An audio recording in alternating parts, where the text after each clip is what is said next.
Hi hello, কেমন আছে সবাই? আশা করি সবাই ভালো আছো। আমি আবার একটা ব্লগ নিয়ে চলে এসেছি। আর এটা ফাইনালি রিসেপশনের ব্লগ। আর আমরা প্রচুর আনন্দ করেছি দিদির বিয়েতে। আর আমি কিছু কিছু ভয়েস ওভার দিয়েছি। আর যতটুকু আমি পেরেছি রিসেপশনে ততটুকু আমি করেছি। আর প্রচুর খাওয়ার সময়ও আনন্দ করেছি, যাওয়ার সময়ও আনন্দ করেছি। আমি যাওয়াটাও বেশি করতে পারিনি, অল্প করেছি। আর প্লিজ এই ভিডিওটা ব্লগটা দেখতে থাকো, আর লাইক কমেন্ট সাবস্ক্রাইব করতে থাকো। আর যারা গায়ে হলুদ আর বিয়ের ব্লগটা দেখো গিয়ে দেখে নাও, আমি সব আলাদা আলাদা করে দিয়ে দিয়েছি। গায়ে হলুদ আর বিয়ের আর কেমন হয়েছে ওগুলো আমাকে জানিও, আর এই রিসেপশনের ব্লগটাও আমাকে জানিও। আর প্লিজ দেখতে থাকো, আর আমাকে অনেক অনেক সাপোর্ট করতে থাকো। আর দেখ, চলো শুরু করা যাক। এখানে সবাই দেখতে পাচ্ছ আমরা বেরিয়ে পড়েছি বউ ভাতে যাওয়ার জন্য। আজ সবাই যাচ্ছে, আর ভাই ওদিকে নকল করছিল। যখন গিয়ে পৌঁছেছি দেখলাম ফটোশ্যুট হচ্ছিল দিদির। তারপরে দাদা আমাদেরকে বলছিল তোরাও যা একটু ফটো তুলে নে। সবাই মিলে আমরা ফ্যামিলির সবাই ফটো তুলছিল, কিছু কিছু ফটো তুলছিল, কারণ বৌদি ও দাদাদের ফটো তুলে নিচ্ছিল। আর বেশি আমি রিসেপশনের ভিডিওটা করতে পারিনি, অল্প অল্প করেছি। তাও সবাই মিলে দেখতে পাচ্ছি আমাদের পুচকেটা ছিল ওখানে বড় দিদি। মেসেজ আসছে না তো?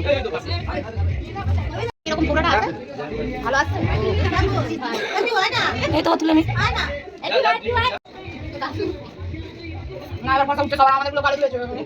বড় মাসি কোথায় ছিল? এই তো এইদিকে।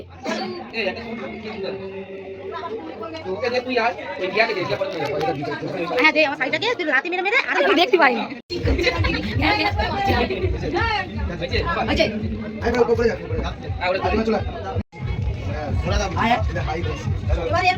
দেখতে পেয়েছি ওরা সবাই ভাই বোনেরা ফটো তুলে নিয়েছে। আর ওখানে বোন আর ভাই ফটো তুলতে বাকি ছিল, ওরা দুজনে গিয়ে বসলো দিদির পাশে।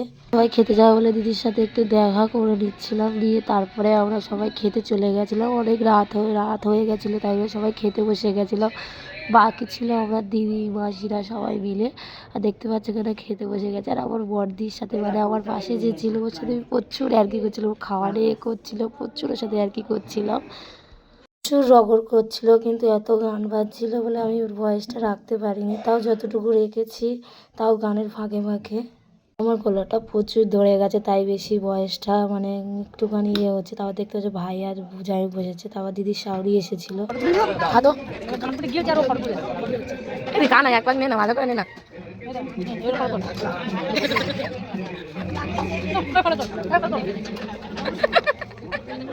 এখন খাচ্ছিলাম, দিদি এসেছিল আমাদের সাথে একটু দেখা করতে, জামাইবাবু ছিল, তারপর দিদি এসেছিল একটু দেখা করতে। আর ওর খুব খিদে পাচ্ছিল, ওই জন্য করে দিদি আমরা সবাই বলছিলাম তুই খা আমাদের পাত থেকে। ওই দিদিও খাইয়ে দিচ্ছিল, দেখতে পাচ্ছে এখানে দিদি খাইয়ে দিচ্ছে। তা ওর খিদে পেয়েছিল খুব। থেকে দেখতে পাচ্ছে জামাইবাবু ভিডিও করছিল, ফের খাওয়ার আসতে শুরু হয়েছিল। আর পুরো সারাক্ষণ ভিডিও করছিল, আমিও তার ফাঁকে একটু খাওয়াচ্ছিলাম, ভিডিও করে দিচ্ছিলাম। তারপরে যেটুকুনি পেরেছি আমি তোমাদের সাথে শেয়ার করেছি। আর রিসেপশনের খুব ছোট ব্লগ, তাও তোমাদের সাথে শেয়ার করছি। কেমন লাগছে জানি। আর ওরা বলছিল আমাদেরও ভিডিও কর। হ্যাঁ খাওয়া ভালো কথা, হ্যাঁ তৈরি করবো। হ্যাঁ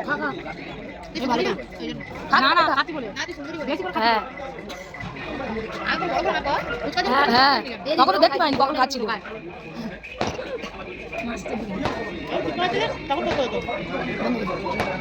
এত গান ছিল, তাই কিছু কিছু জায়গায় আমার ভয়েসটা রেখেছি, তাই ওদের ভয়েসটা রাখতে পারিনি। দেখতে পাচ্ছে কারণ দিদির সাথে প্রচুর আর কি করছিলাম। আর তারপরে মিষ্টি চলে যায়, জামাইবাবু মিষ্টি যে দিচ্ছিল তার পাশেই দাঁড়িয়েছিল, বলছিল আরও দাও আরও দাও, কিন্তু আমরা বেশি নিইনি। তারপরে দিদি সন্দেশ যেটা বরফি টাইপের হয়েছে বলছিল আমাকে আরও দুটো দাও।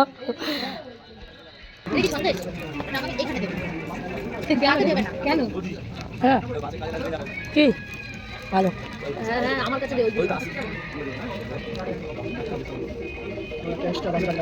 না একটা দিতে হবে না ভাই, যেটা আমাদের লাগবে না ভাই। না গো ভাই লাগবে না, যা লাগবে সেগুলোই টেনেছে। আমাকে একটা দাও না গো।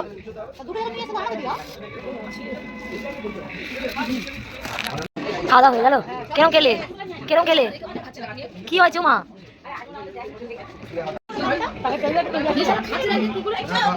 গান এ সমাজের মধ্যে গানটা উঠতে নিয়ে একজন ওঠে নেই এখনো।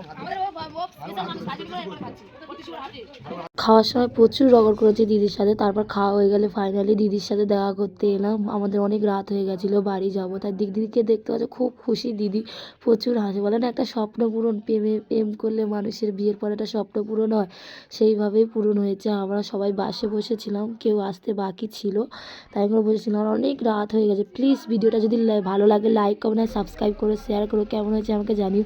এখানেও আমি যখন ভিডিও করছি দিদি বলছে এখনও বাকি আছে তোর ভিডিও করতে, এই অবধিই আমি করেছি।